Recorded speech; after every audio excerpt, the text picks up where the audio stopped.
கோவை கொடிஷியாவில் சப்கான் கண்காட்சி 2025 சிறு குறு மற்றும் நவீன தொழில்நுட்பம் சார்ந்த துறைகளின் அனைத்து தரப்பினரும் பங்கேற்கும் சப்கான் 2025 கண்காட்சி கோவை கொடிஷியா வளாகத்தில் மே மாதம் 14ஆம் தேதி துவங்கி 3 நாட்கள் நடைபெற உள்ளது. இதற்கான செய்தியாளர்கள் சந்திப்பு கொடிஷியா அலுவலகத்தில் நடைபெற்றது. இதில் கொடிஷியா தலைவர் கிருஷ்ணராஜ், சப்கான் 2025 கண்காட்சியின் தலைவர் சஞ்சீவி குமார் ஆகியோர் பேசினர். அதில் கொடிஷியாவில் சப்கான் கண்காட்சி 9வது பதிப்பாக மே 14ஆம் தேதி துவங்கி மே 16ஆம் தேதி வரை நடைபெற உள்ளது.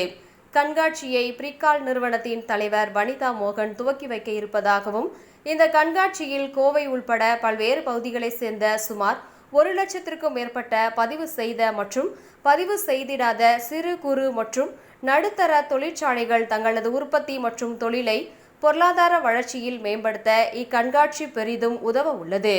இந்த கண்காட்சியில் 15 பொதுத்துறை நிறுவனங்கள், 10 பெரும் தனியார் தொழிற்சாலைகள், ஒரு வங்கி உள்ளிட்ட 225 நிறுவனங்கள் பங்கேற்க உள்ளதாக தெரிவித்தார்.